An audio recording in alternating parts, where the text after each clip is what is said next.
Please take your seats quickly, ladies and gentlemen. Thank you. Hi guys, and welcome to oneminutetennis.com.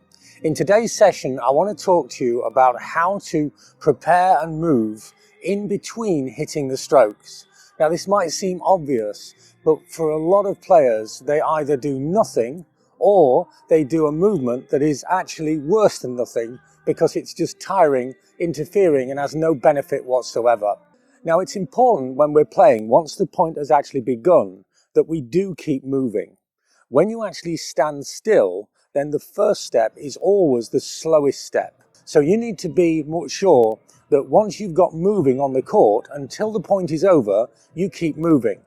But when players are told to keep on their toes and move their feet, young players, older players, all over the world, what I see is this movement. And I'm keeping moving my feet and I'm on my toes. There's one problem. It's totally useless. It has no advantage whatsoever. So what I suggest you replace this with is a concept that I call fighting stance. If you look at fighters in combat sports such as kickboxing or boxing, then if they move like this and they get hit, then they're going to get knocked out. They can't absorb anything. But what they actually do is they'll be on their toes and moving in this fashion. And there might be small movements or they might be large movements, depending on how much energy they want to put in and how far they have to move. But they will be on their toes, bouncing up and down. This fighting stance means that we're ready to use energy from the ground. You see, what we're trying to benefit from is something called ground reaction force. Ground reaction force is the force that you have actually avoided every single step of your life since you were about 1 year old. You see, when you learn to walk, you'll have had a headache, but you won't remember. But when you learn to walk, if you have children, brothers, sisters, when they learn to walk, they'll cry a lot because every step hurts them. And then within a few days, they learn to nullify this. So I'm going to try and show you what ground reaction force is. If I stand with my, and this is very, very unnatural. If you try this, it's really hard to do because you've been trying to avoid it every single step of your life since you were 1 year old.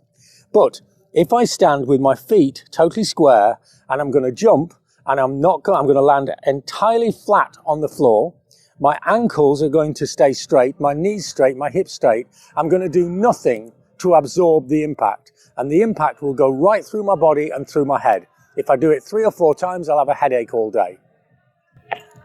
And you can maybe see my head judder. I'm just going to show you one more time because that wasn't quite right. I landed in 2 parts. I could hear 2 landings. I don't think the camera will catch it, but I could. This one, I landed in 1 and it went right through my body. You can maybe, I don't know if the camera will see it, but I could feel the whole world shaking as my head juddered. Now, this force is powerful. That's why it will give you a headache if you do it very often. And it's available to you if you keep moving. You see, once I've hit the ball, when I'm waiting to move, if I stay on my toes in this fashion, then I'm ready to use ground reaction force to bounce me in any direction. Now, depending on our age or level of fitness, then this can be done with a great deal of energy or with very little energy. You see, this is more beneficial than this, where I'm really staying in the same place and just moving up and down using my ankles and knees. But both of them are effective. So if you're an older senior player playing the vets, or if you have an injury or whatever, and don't feel that you're able to move in this fashion, there's no problem. But don't stand still. Just go to a smaller, more limited range of motion as you move up and down on your toes and using the ankles, using the knees, up and down and move. And you'll find that you flow like water around the court with easy, effortless movement. I hope this makes sense. Try fighting stance in your game or your player's game and let us know how it works for you or your players. You know we love your feedback and we always reply to every single comment. If you want to work on this on court or any of our other ideas, then have a look at our partners, playyourcourt.com.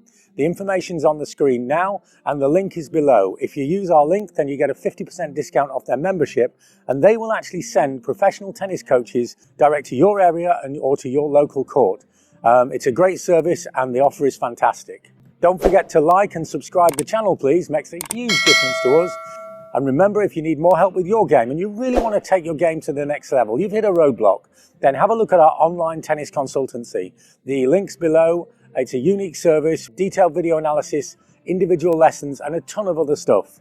Thanks for watching, and see you next time for more unique tennis lessons that really work.